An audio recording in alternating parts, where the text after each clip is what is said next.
Syrup वमॉक्स कब use करना है? कितने दिन के लिए यूज़ करना है? क्या मैं इसको यूज़ कर सकती हूँ? आज हम बात करेंगे बच्चों के पेट के कीड़ों के हवाले से। आखिर ये कितना डेंजरस है? इसमें क्या दवाई देनी चाहिए? मैं प्रिवेंट कैसे कर सकती हूँ घर के अंदर?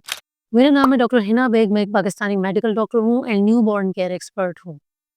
अगर आपको अपने बच्चे के हवाले से बेसिक केयर टिप्स जाननी है और अगर आपका बेबी बहुत ज़्यादा छोटा न्यूबॉर्न है, तो ये वाली प्लेलिस्ट लाज़मी जाके चेक कीजिए। बच्चों के पेट के कीड़ों के लिए यूजुअली जो मार्केट में दवाई ओवर द काउंटर अवेलेबल होती है और मोस्टली यही लोग यूज़ करते हैं, वो है वमॉक्स।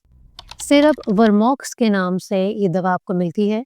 100 मिलीग्राम इसके अंदर दवा होती है, 1 चाय के चम्मच के अंदर। अपने बेबी को 3 दिन के लिए देनी होती है और 1 दिन में आपको ये 2 मर्तबा देना है 12-12 घंटे के वक़्फ़े से।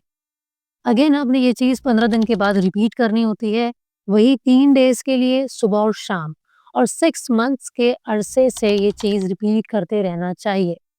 किन बच्चों के लिए ये ज़रूरी है? वो बच्चे जो 1 साल से बड़े हैं।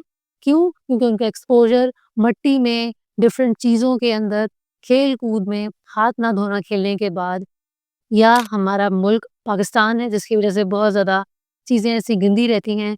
सब्ज़ियाँ जो हैं उनको वॉश करके इस्तेमाल करना बहुत ज़रूरी है। इसके अंदर जो मिट्टी होती है, जो सब्जियों की लगी हुई होती है, उसके ज़रिए भी आपको ये जरासीम बच्चे के पेट में जा सकते हैं।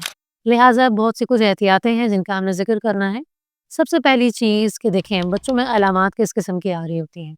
अलामात यूजुअली जिसके साथ मदर्स आती हैं, वो ये कहती हैं कि रात को सोते टाइम अपनी पॉटी वाली जगह पे ख़ारिश बहुत ज़्यादा कर रहा होता है या वो ये बोलेंगी बच्चे का वज़न गिर रहा है, पेट में अक्सर तकलीफ़ रहती है, लूज़ मोशंस बहुत ज़्यादा हो रहे हैं, वजह समझ में नहीं आ रही है। ठीक, तो ये सारी चीज़ें मिक्स एंड मैच हमारे पास आ रही होती हैं। अब यहाँ पर समझने की ज़रूरत ये है कि बच्चे को पॉटी वाली जगह पे ख़ारिश क्यों हो रही होती है?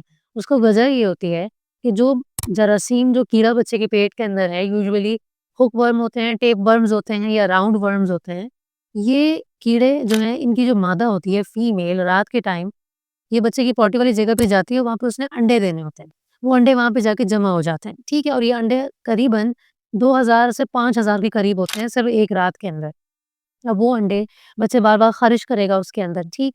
ख़ारिश करेगा तो अगर उसके नाख़ून बड़े हुए हैं तो उसके अंदर वो जाना शुरू हो जाएँगे और वही हाथ अगर वो अपने बिस्तर पे भी रखता है या सुबह उठ के अपने मुँह में भी लेके जाता है, तो ये एक साइकिल कंटिन्यूअस हो जाता है।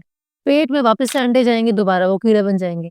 ठीक, तो ये कंटिन्यूअस साइकिल को बेसिकली आपने ब्रेक करना है और उसका तरीक़ेकार यही है कि आपने बहुत थॉरोली बच्चे के हैंड को वॉश कराना होता है। जब भी वो मिट्टी से खेल कर आए, बाहर से ही खेल कर आए, तो आपने हाथ धुलाने हैं। सब्ज़ी जो है आपने धो के इस्तेमाल करनी है। बच्चों को अगर आपने रूखी सब्ज़ी देनी है, तो धो के देनी है। बच्चों को अक्सर खीरा दे देते हैं, शलजम में कोई भी ऐसी फ्रूट। इसके अलावा आपने कभी भी गोश्त पकाना है, किसी भी किस्म का चिकन है, बीफ है, मटन है, उसको आपने धो के इस्तेमाल करके अच्छे तरीके से पकाना है, ठीक है? तो उसके अंदर भी अक्सर अंडे या कोई भी चीज़ होती है, तो वो अगर कच्चा होगा गोश्त तो उसके अंदर रह जाएगा। सही? तो इन चीज़ों का आपने ध्यान रखना है। इससे क्या होगा काफ़ी हद तक प्रिवेंशन हो जाएगी, सही। बेडशीट्स हमारे यहाँ यूजुअली धोई नहीं जा रही होती, वीक गुज़र जाता है, 10 डेज़ ऊपर हो जाता है, लेकिन आपको आइडिया नहीं है कि उन बेडशीट्स के अंदर भी इन सारे कीड़ों के अंडे मौजूद हो सकते हैं, जो कि दोबारा से वो साइकिल को स्टार्ट कर देते हैं। लिहाज़ा इन छोटी-छोटी चीज़ों का आपने ख़्याल करना है। प्रिवेंशन जो है वो ज़्यादा बेटर है कि बच्चे को ये चीज़ लाक हो जाए और आप उसके बाद इसका ख़्याल करें। इसके अलावा अगर आपको कोई मज़ीद इसके ऊपर इन्फॉर्मेशन लेनी है तो आप वर्म्स के ऊपर मैंने पहले भी एक वीडियो बना चुकी हूँ, आप लाज़मी जाके इसको चेक कीजिए। इंशाल्लाह मैं अपनी मिलती हूँ नेक्स्ट वीडियो में। शुक्रिया।